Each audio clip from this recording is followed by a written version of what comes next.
tal? Buen día a todas las personas que se toman el tiempo para escuchar mi ponencia. Mi nombre es Jesús Héctor Cantú Elizondo, yo soy urólogo funcional y urodinamista. Me encuentro laborando en la ciudad de Monterrey, Nuevo León, México. El tema que me compete dar el día de hoy es sobre vejiga hiperactiva, sobre el diagnóstico y las primeras líneas de tratamiento. Ahora, quiero notificar que no tengo ningún conflicto de interés. Y bueno, para empezar, primero hay que definir los términos, ¿no? Hablamos de que la vejiga hiperactiva como tal, pues es un síndrome y en ese sentido, pues es el conjunto de varios signos y síntomas, ¿no? De acuerdo a la Sociedad Internacional de Continencia, la vejiga hiperactiva, pues la definimos como la presencia de varias de estas alteraciones, ¿no? Que se presente urgencia urinaria, frecuencia, nocturia y con o sin incontinencia de urgencia, ¿no? O sea, ese tipo de incontinencia que da cuando los pacientes tienen una sensación inminente de que ir al baño y nada. Ahora, este síndrome tiene que ser un diagnóstico diferencial porque se hace cuando hay una ausencia de una infección o alguna otra causa aparente, ¿no? Entonces, en ese sentido, hablamos de que la vejiga hiperactiva es como un síndrome en el cual se conjugan todas estas signos o síntomas. Ahora bien, en cuanto a la epidemiología, hablamos que la vejiga o el síndrome de vejiga hiperactiva se presenta de igual manera o de manera muy similar tanto en hombres como en mujeres. De acuerdo a la literatura, podemos descifrar que se puede llegar a presentar hasta en el 16% de los varones y con un ligero aumento de prevalencia en las mujeres con un 16.9%. No obstante, cuando hablamos de un síndrome de vejiga hiperactivo tipo húmedo, en el que hay incontinencia, estamos hablando que es más común en las mujeres hasta llegar a un 7.6%, a diferencia de los varones en un 2.9%. Ahora, en cuanto a la prevalencia, hemos evidenciado que este síndrome aumenta con la edad, correspondiendo que el pico de aumento va a partir de los 40 años para las mujeres y un poco más tarde para los varones, de 50 a 60 años. Ahora, esta enfermedad como tal tiene un impacto laboral, económico, y hasta si queremos lo podemos poner también en una perspectiva ecológica. En este estudio que hicieron Murray y colaboradores, evidenciaron, fíjense, lo publicaron en el 2019 y desde el 2017 ellos tenían un registro de que el síndrome de vejiga hiperactiva eh, digamos que lo padecían 34 millones de pacientes, hombres y mujeres norteamericanos, ¿no? Y en aquel entonces correspondía a un gasto por el sistema de salud y de los mismos pacientes, costos de 65.9 billones de dólares. Y bueno, la predicción que hicieron para el 2020 fue de 82.6 billones. Ahora que estamos en 2021, pues probablemente esto sea más elevado, ¿no? Aquí el punto es que esta enfermedad como tal pues tiene también una repercusión muy, muy importante desde el punto de vista económico. Y en cuanto a la historia natural, sabemos que la vejiga hiperactiva pues puede tener una historia un poco variante con altas y bajas. De acuerdo a Heidler y colaboradores, por un seguimiento que se les dieron a pacientes mujeres con vejiga hiperactiva, evidenciaron que, bueno, a través de 10 años en el tiempo, evidenciaron que puede haber altas, bajas, remisiones y progresión de los síntomas. Es una enfermedad variable, por eso digo que hay altas y bajas y como no sabemos bien cómo se comporta esta enfermedad en los pacientes. Sin embargo, bueno, con base en este estudio podemos decir que la progresión de los síntomas a incontinencia de urgencia se evidenció que aumentaba en 1% por cada año, ¿no? De haberse diagnosticado la enfermedad. Y por otra parte, la remisión de estos síntomas en otras personas se llegó a presentar hasta 6% por año, ¿no? Entonces, por eso es importante dar seguimiento a todos y todas estas pacientes, ya que hasta el 88% de estas personas pueden permanecer con estos síntomas por más de 10 años de que se hace el diagnóstico. Entonces, es una enfermedad variante que nosotros como profesionistas de la salud pues debemos de estar dando seguimiento y vigilancia para saber si tenemos que estar haciendo ajustes en los tratamientos. Ahora, esta enfermedad también tiene varias desventajas desde el punto de vista de cómo la concebimos o cómo la conciben los mismos pacientes, en el sentido de que puede haber un retraso para el diagnóstico y tratamiento, ¿no? Y este retraso puede ser tanto por parte de los pacientes, quienes perciben que este problema o que estos síntomas pues, no son un problema como tal y por eso hay un diferimiento de que vayan a acudir a la consulta médica. O bien que muchas de las veces nosotros y nosotras como personal de salud pues no indagamos o no investigamos, no aterrizamos muy bien en estos síntomas y por eso también nosotros podemos también ahí contribuir negativamente. Por eso es importante tener toda esta evidencia en el radar y bueno, parte de esta población que tienen esta enfermedad piensan que es algo con lo que se tiene que vivir y bueno, no es así. Así como les había dicho que la vejiga hiperactiva tiene un impacto económico, pues también tiene un impacto muy importante en la calidad de vida, ¿no? En el sentido de que puede afectarse desde la dimensión emocional, con pareja, etcétera, porque también el hecho de tener incontinencia puede también meterse en esa área y bueno, también puede tener, como ya bien habíamos dicho, repercusiones del tipo económico o carácter laboral, ¿no? Entonces, por eso es importante tener esto en el radar para no diferir tanto el diagnóstico como el tratamiento. Y ahora, por otra parte, sabemos que hay un pobre apego al tratamiento por varias variables, ¿no? Que también tienen que ver con percepciones de los mismos pacientes y de nosotros como personal de salud que a veces no nos sentamos a platicar con estas personas que padecen la enfermedad y las expectativas del tratamiento pues no se definen desde que se inicia la terapia, ¿no? Y en ese sentido, pues puede haber alteraciones de que no haya unas expectativas al tratamiento cumplidas, ¿no? Y por eso pobre apego al tratamiento. Y bueno, nuestra misión como personal de salud también es importante eh, mencionar que hay efectos adversos, ¿no? Y creo que es primordial nombrarlos y prevenir a estos pacientes para que sepan que lo que puede ser esperado cuando iniciamos el manejo médico inicial y que pues sepan que es algo normal y que puede ser muy llevadero, ¿no? El costo también es una variable muy importante.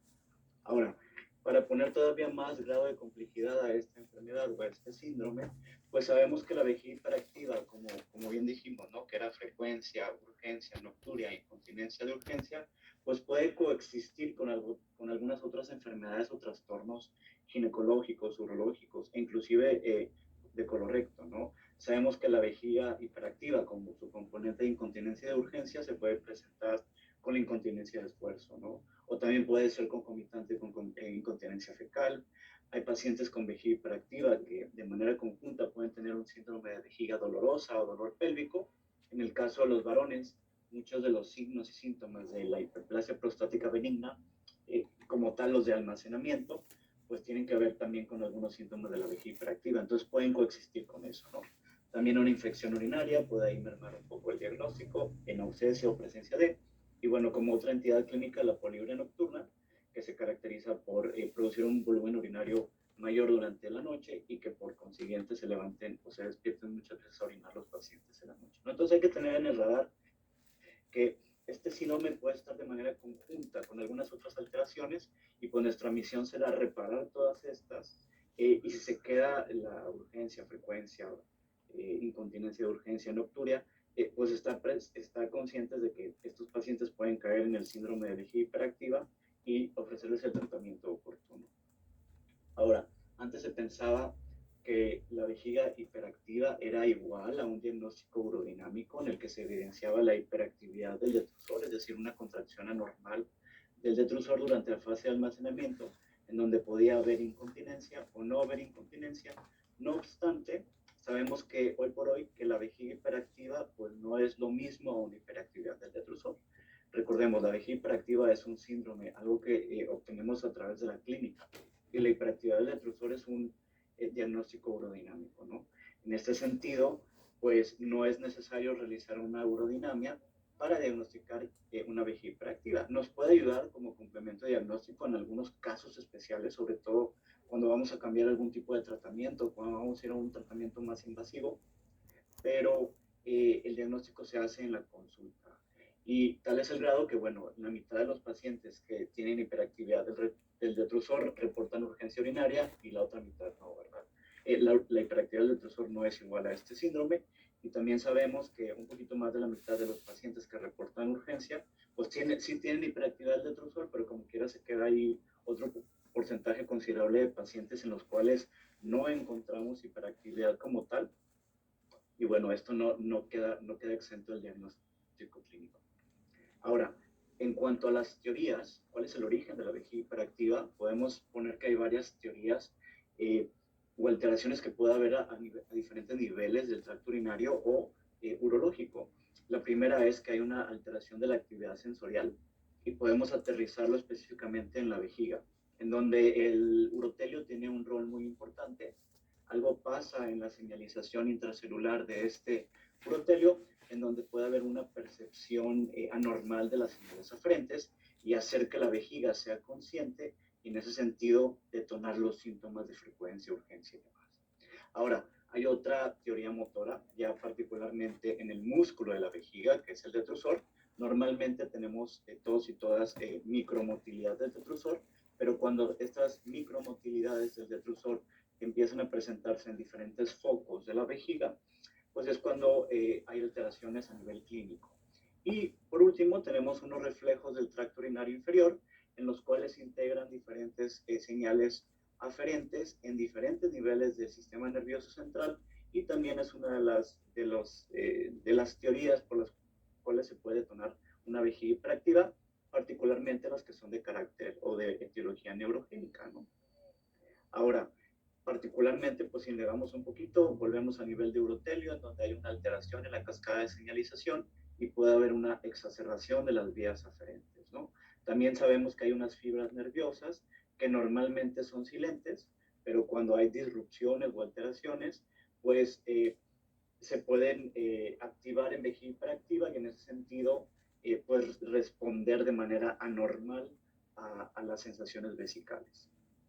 Las micro motions que le decía o las microcontracciones que existen a diferentes niveles del músculo detrusor, cuando hay aumento de estas micromotilidades o micromotions a nivel del músculo detrusor en vejiga, bueno, pues se puede detonar clínicamente como la sensación de urgencia o bien como hallazgo urodinámico de la hiperactividad del detrusor.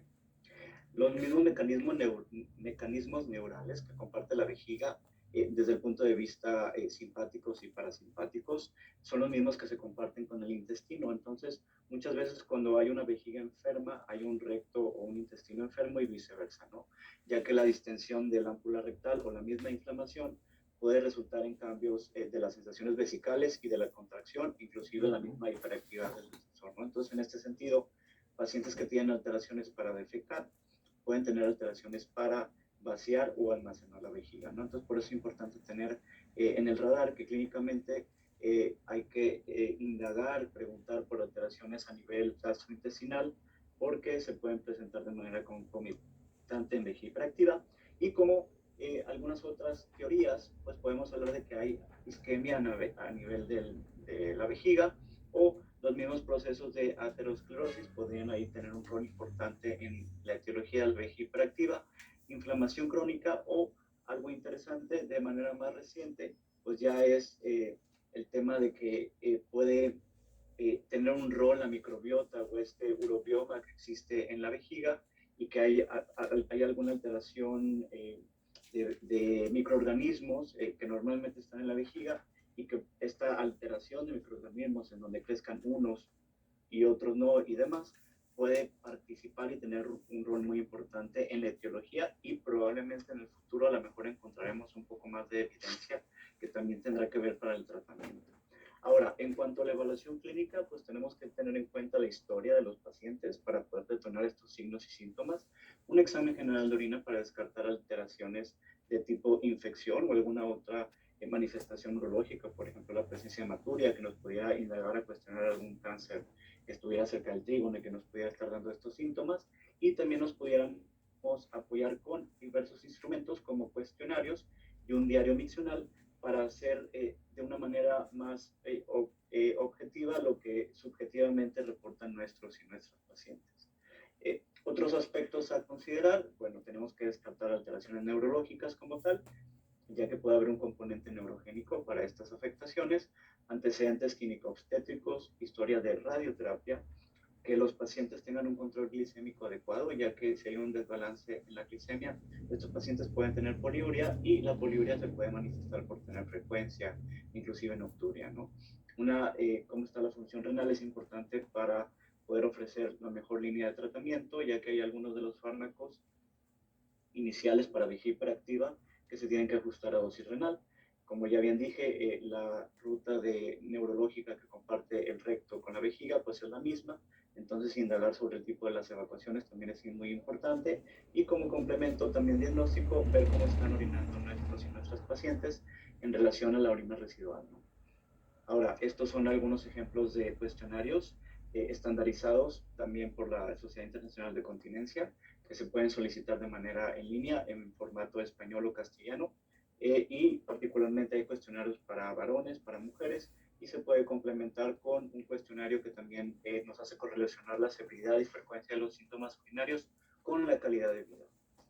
El diario miccional nos puede dar mucha información sobre el tipo de sensaciones vesicales que reportan los y las pacientes, y bueno, también cuantificar ingresos, tipo de líquido y el gasto urinario, ¿no? En un lapso de 24 horas por 3 días consecutivos.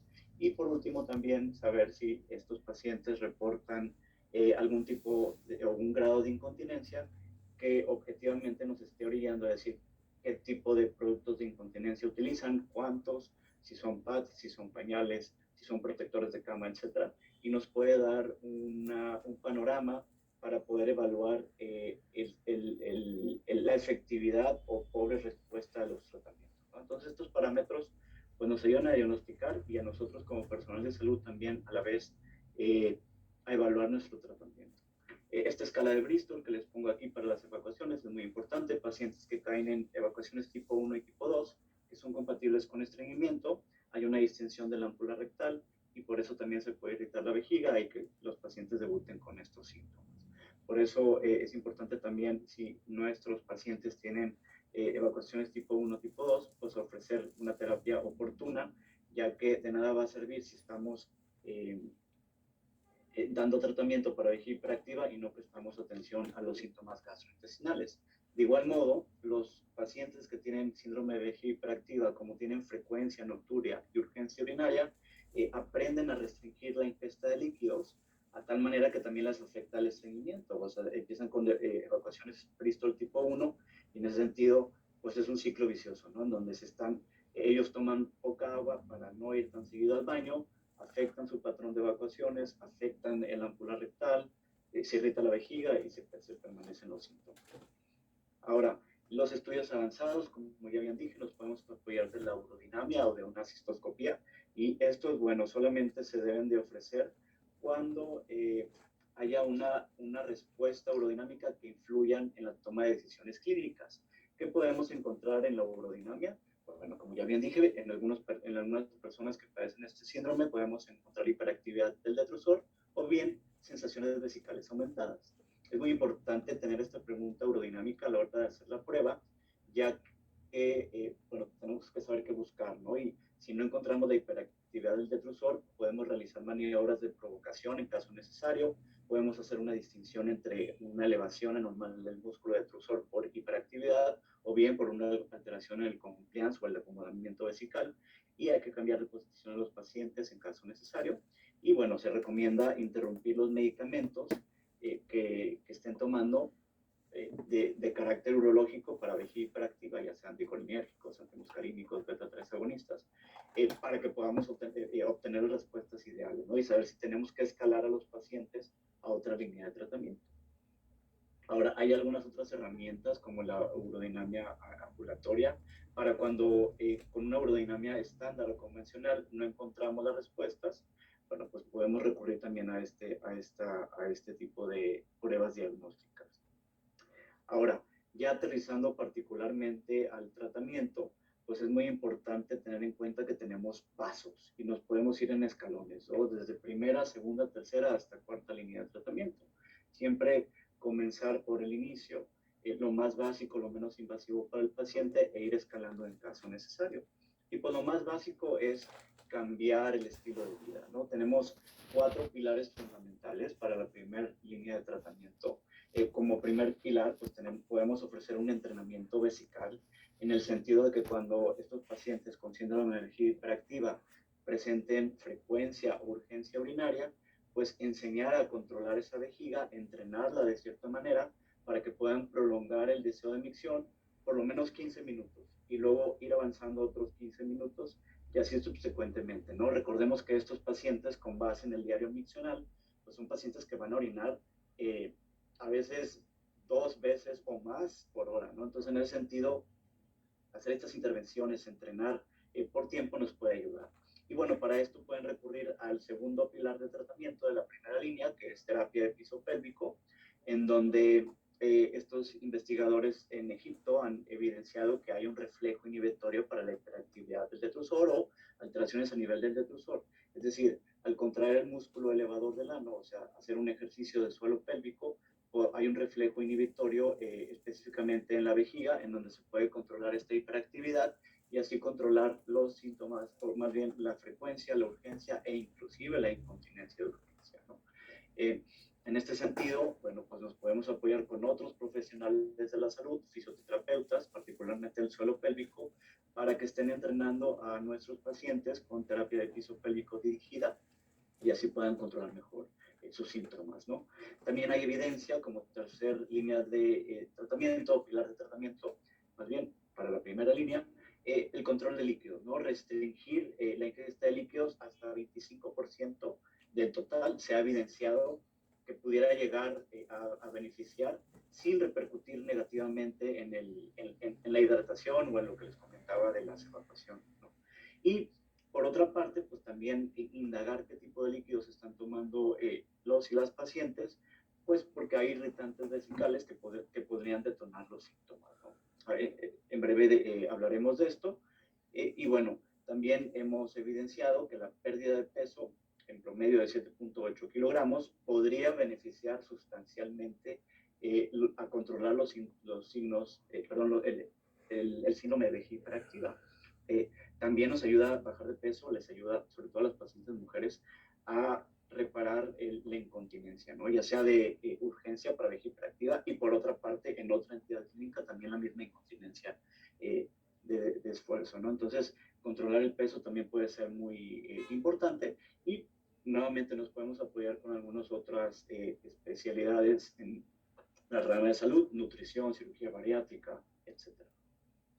Fíjense aquí el ejemplo de un diario miccional de un paciente que se queja de frecuencia urinaria, en algunas ocasiones orina hasta 2 o 3 veces por hora, entonces tiene frecuencia sin llegar a urgencia por el tipo de sensación vesical y bueno, también hay algo de nocturia, ¿no?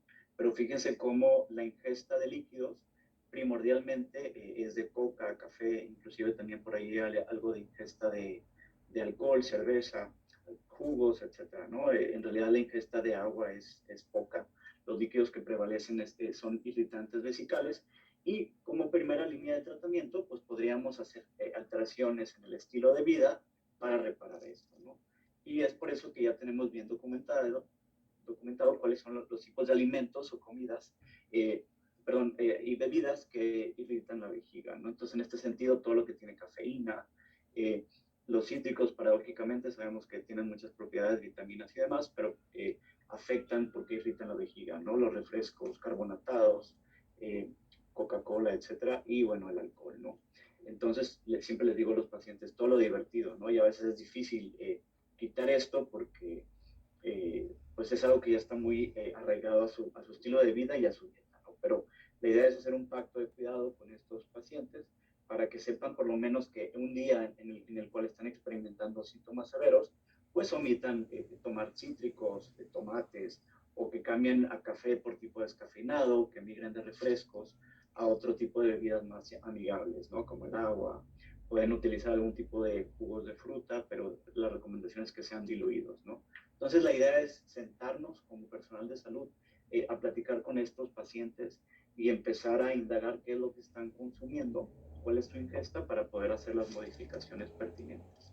Ahora, cuando a pesar de que esto ya no es suficiente, pues nos podemos ir a la segunda línea de tratamiento y aquí es cuando empezamos a jugar con los fármacos, ¿no? Particularmente de manera inicial, los que tienen que ver con los receptores muscarínicos, que juegan con la acetilcolina, antimuscarínicos, anticolinérgicos, y que van a estar jugando con la señalización intracelular a nivel de vejiga para la liberación de calcio, que como ustedes bien ya saben, el calcio intracelular tiene que ver con la expresión y complejos de contracción proteínas para que sirven para la contracción muscular, ¿no? Entonces, en este sentido, pues hay 5 tipos de receptores muscarínicos en la vejiga. Y bueno, aquí es donde vamos a estar jugando con la acetilcolina. Y existen varios fármacos que juegan a este nivel. Estoy poniendo 3 principales que hay en México a disponibilidad y que tienen muy buen precio, que son la oxibutinina, la tolterodina y la solifenacina.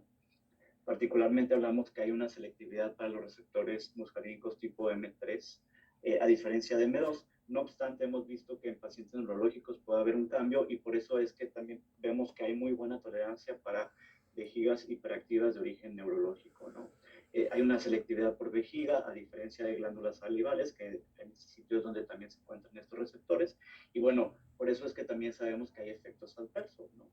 Ahora, habíamos visto que más bien, hay un pobre apego al tratamiento porque muchas veces como personal de salud no informamos sobre estos efectos adversos. Sin embargo, no hay ningún antimuscarínico que no tenga efectos adversos. Entonces, en este sentido, pues tenemos que avisar a los pacientes de estos posibles efectos adversos e iniciar con dosis bajas, ya que sabemos que con dosis mayores pues, los efectos adversos serán mejores, y buscar formulaciones de liberación prolongada.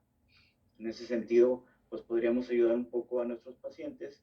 Y también mitos que solemos encontrar en la clínica es que tenemos que tener precaución con el uso de antimuscarínicos, particularmente para la orina residual. Por ejemplo, pacientes que tienen orinas residuales elevadas, mayores a 150 mililitros, pues podemos ver algo de evidencia en donde nos sugiere que tengamos precaución. Sin embargo, tener orina residual elevada no es como una contraindicación como tal para poder utilizar este tipo de fármacos. Tenemos que tener cuidado, sí, pero los podemos utilizar. Ahora, también hay una disyuntiva, ¿no? Entre diferentes, recientemente se ha evidenciado diferentes tipos de publicaciones a favor y en contra del uso de antimuscarínicos para población geriátrica, ya que se ha vinculado con el deterioro cognitivo, ¿no? Entonces, las recomendaciones hoy por hoy es que se tienen que utilizar con precaución en pacientes de población geriátrica, en especial si sabemos que ya hay un riesgo latente y presente o pacientes que ya tienen algún antecedente de deterioro cognitivo, ¿no? Obviamente aquí el riesgo es acumulativo y si es de importancia, pues la oxibutinina sabemos que tiene un mayor riesgo, ¿no? Entonces también tener en cuenta todo esto en el radar para cuando ofrezcamos este fármaco. Como segunda línea de tratamiento también tenemos bueno, particularmente ya no a nivel parasimpático, sino a nivel simpático, jugar con los beta-3 agonistas. El único fármaco que tenemos disponible hoy por hoy en México es el Mirabegron, que lo que se hace es que juega con los receptores beta-3 a nivel de la vejiga para promover la relajación del músculo detrusor, ¿no? Y en ese sentido obviar o disminuir los síntomas de vejiga hiperactiva.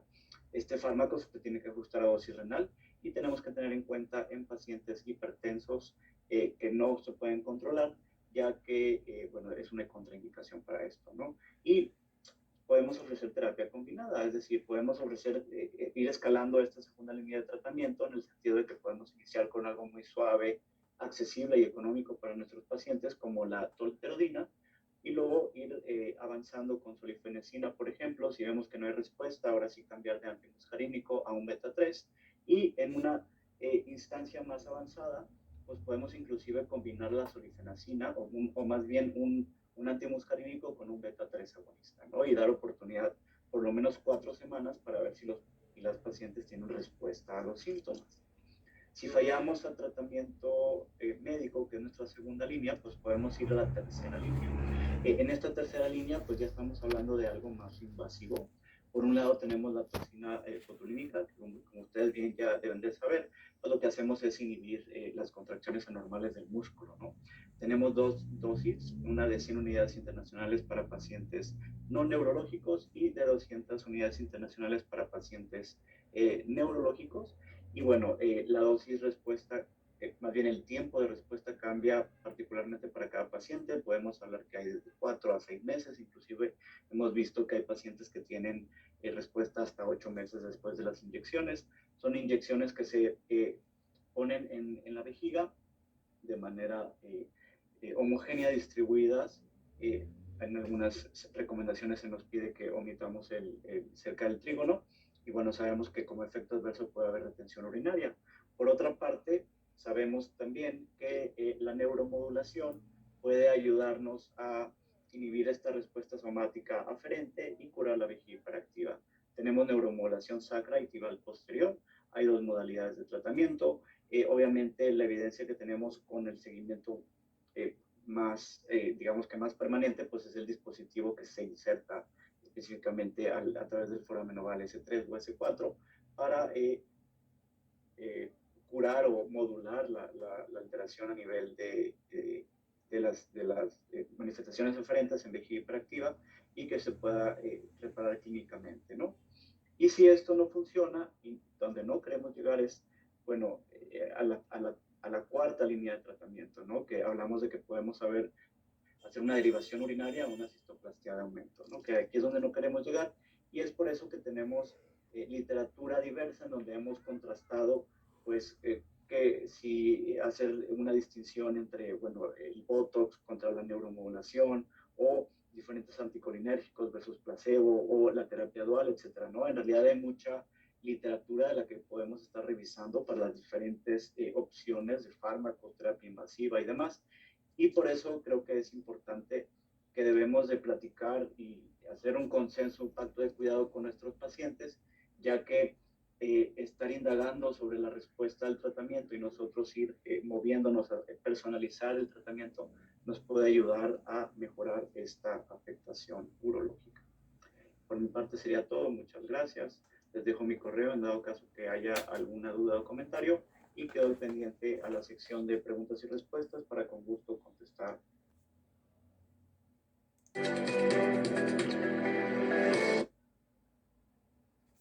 ¿Qué tal? ¿Cómo están? Ya estamos aquí en esta sección de preguntas y respuestas y con nosotros ya está el doctor Jesús Héctor Cantú. Hola doctor, ¿qué tal? ¿Cómo está? Hola doctora, buenas tardes, muy bien, gracias. Qué bueno doctor, muchísimas gracias por acompañarnos el día de hoy. Y bueno, iniciamos con las preguntas doctor. Ya hay participación en el chat y bueno, comencemos con algunas de ellas. Doctor, ¿quién tiene mayor probabilidad de padecer vejiga hiperactiva, los hombres o las mujeres? Como habíamos hablado en la presentación, ¿no? En realidad hay una ligera tendencia a que las mujeres padezcan esta enfermedad. Sin embargo, la relación puede ser bastante igual, ¿no? Si acaso un poquito más en mujeres. Lo que pasa es que también en varones se suele enmascarar con otras patologías de la vía urinaria, como la hiperplasia prostática, ¿no? Entonces, que también conlleva síntomas de almacenamiento, que son los de la vejiga hiperactiva, pero para hacer concretamente o responder concretamente a esta pregunta, ligeramente más en mujeres que en hombres, pero los dos por igual. Los dos por igual. Y digo una pregunta que hacen aquí, ¿a qué edad en el sexo masculino, doctor, se presenta hiperactividad del detrusor? Bueno, la hiperactividad del detrusor es un hallazgo urodinámico, ¿no?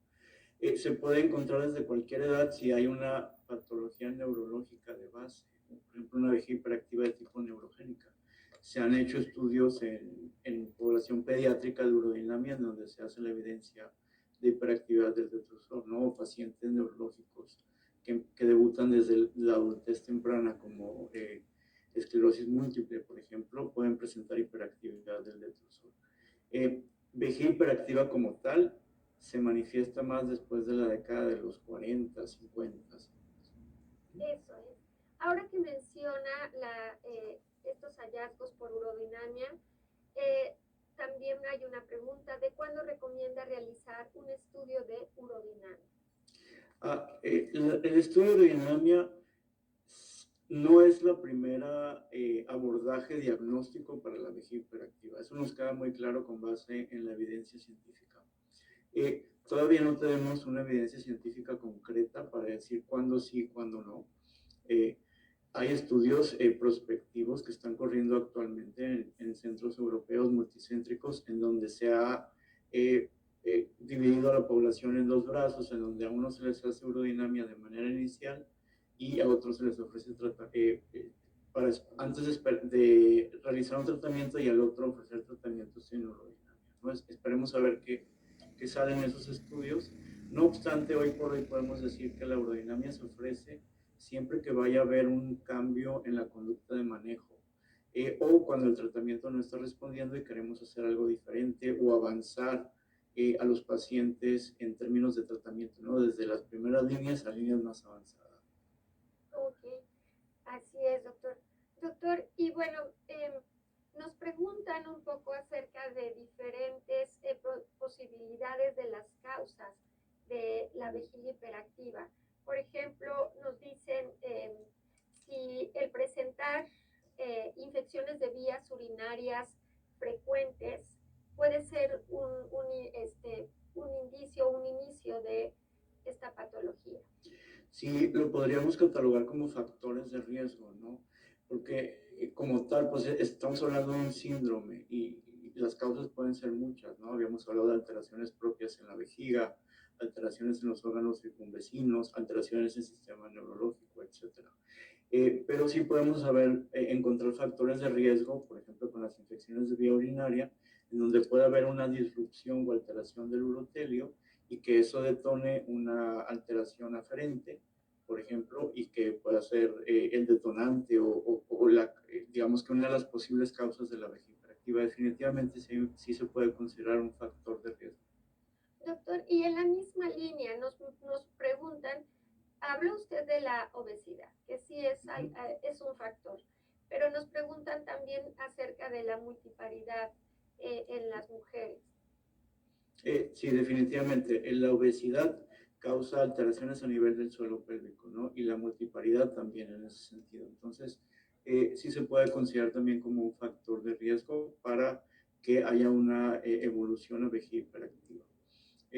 Cualquier alteración que pueda tener un impacto negativo en el suelo pélvico. Recordemos que, bueno, la multiparidad tiene que ver con el útero, ¿no? Y el útero está en el suelo pélvico y la vejiga está ahí al lado de esto, ¿no? Entonces, en ese sentido, hay fibras nerviosas que van del suelo pélvico a la vejiga que pueden comprometerse para las señales eferentes de la vejiga hiperactiva. Entonces, sí puede ser también un factor de riesgo.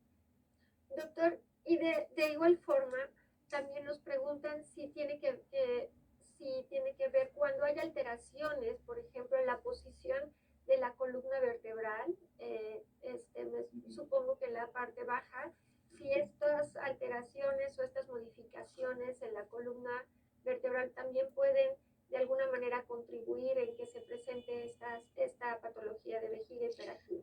Sí, excelente pregunta, porque clínicamente muchas veces se nos pasa interrogar o indagar en la historia clínica, ¿no? Si hay antecedentes de instrumentación, por ejemplo, lumbar, que pueda contribuir a una causa neurogénica de vejiga hiperactiva. Entonces, sí es importante tenerlo en cuenta desde el interrogatorio clínico y efectivamente, ¿no? Hay asociaciones en donde hay alteraciones a nivel lumbar, por ejemplo, con evidencia de resonancia magnética y que los pacientes están debutando con síntomas urinarios. Entonces, definitivamente también voltear a ver al sistema nervioso central en ese sentido puede ayudar bastante a manejar y tratar, diagnosticar, manejar y tratar la vejiga hiperactiva, ¿no? Eso es, sí, doctor, es muy importante.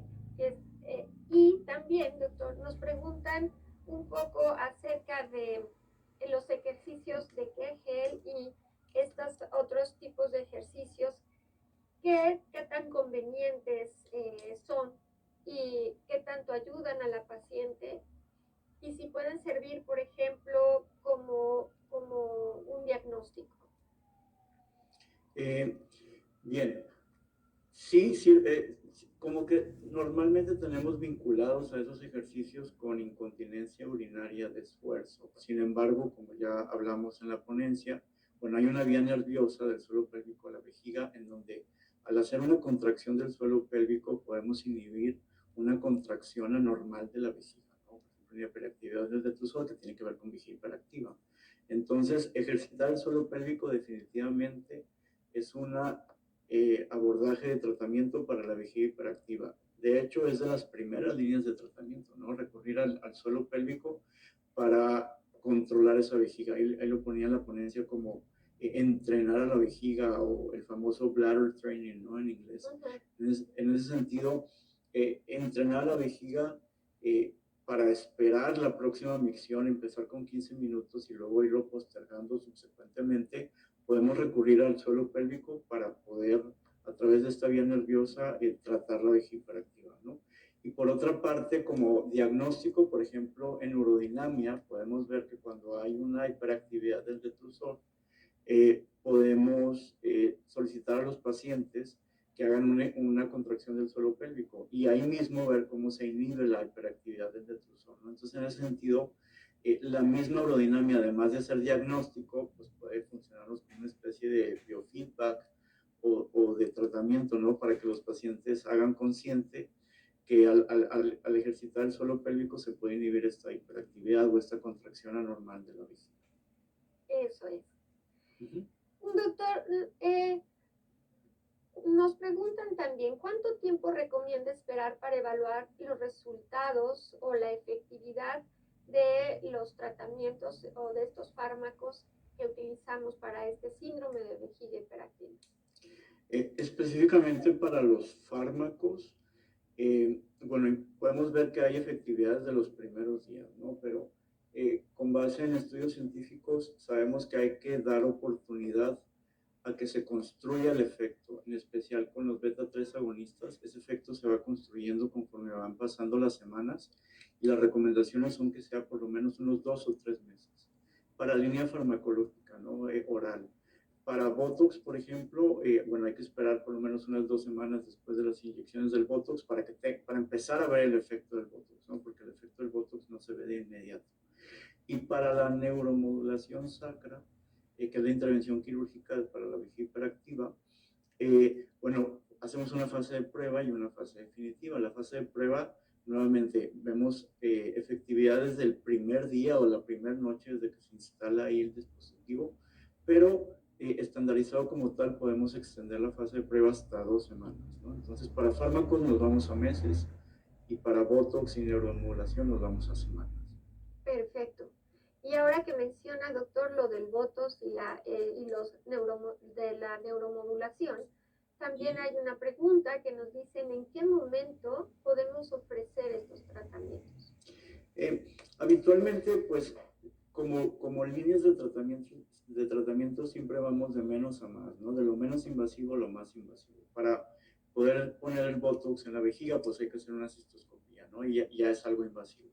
A pesar de que es mínimamente invasivo, porque es por cistoscopia y la neuromodulación es percutáneo, pues no deja de ser invasivo, ¿no? Entonces, en este sentido, la recomendación es brincar con las líneas del tratamiento al tratamiento invasivo como Botox y neuromodulación, cuando ya fallaron las líneas de tratamiento convencionales, ¿no? Los fármacos. Ahora hay que individualizar los casos, ¿no? Porque habrá pacientes que, por ejemplo, no toleran bien los efectos adversos de los fármacos o bien tienen contraindicado iniciar fármacos por alguna otra patología que pudieran llegar a tener. Y bueno, ahí en esa instancia, ¿no? Ya que se personaliza el tratamiento, pues podemos ir directamente a estas terapias. Eso es. Doctor, y hay muchas preguntas respecto a la ingesta de diferentes tipos de líquidos. Nos preguntan qué tanto influyen o qué, pues sí, cuáles serían los efectos adversos que podría tener. Por ejemplo, los líquidos, estar tomando refrescos. Nos preguntan sobre los endulzantes, para los endulzantes en sobrecitos artificiales. Y todas estas bebidas y también agüitas como el agua de Jamaica, por ejemplo, que tanto influyen en esta vejiga hiperactiva. Si con base en estudios científicos, pues sabemos que los irritantes de vejiga como tal son las bebidas que tienen cafeína, el alcohol. Por ahí también hablábamos de que los cítricos, inclusive los tomates, cualquier bebida con cafeína, ¿no? También podemos encontrar la cafeína no nada más en el café, sino en algunos tipos de té. Todo eso hay una relación estrecha, comprobada para la vejiga hiperactiva e irritantes de vejiga, ¿no? Particularmente el agua de Jamaica es una duda muy importante, o más bien una pregunta muy constante que me han hecho en el consultorio y me he dado la tarea de investigar. A mi entendimiento, no hay estudios que vinculen el agua de Jamaica per se con vejiga hiperactiva. Sí hay estudios que han hecho evidencia de agua de Jamaica con infecciones y demás, o sea, como para prevención, pero no para vejiga hiperactiva. Anecdóticamente yo puedo decir que el agua de Jamaica, con base en lo que me relatan los pacientes, es que a veces repercute negativamente para la vejiga hiperactiva, pero también habrá muchas variables, ¿no? A lo mejor toman un volumen muy grande y el volumen muy grande pues también tiene que ver negativamente con la vejiga hiperactiva, ¿no? Recordemos que la ingesta de líquidos en términos de volumen es muy importante porque de repente llegan a la consulta pacientes que dicen que se quejan de nocturia, frecuencia, urgencia, y al ver el diario misional nos damos cuenta que están tomando 5 litros de agua o 6 litros de agua al día, ¿no? Entonces, en ese sentido, pues el tratamiento es disminuir la ingesta de líquidos como tal. Eh, eh, y ajustarlo con base al peso, ¿no? O sea, lo que tú debes de tomar con base al peso.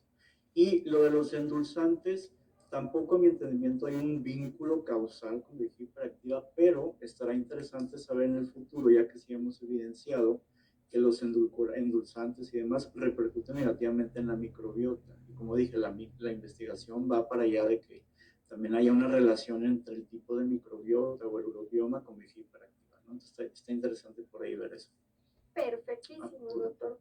Pues no sabe cuánto le agradecemos su presencia, el tiempo se nos agota, pero muchísimas gracias, doctor, por estar aquí con nosotros el día de hoy.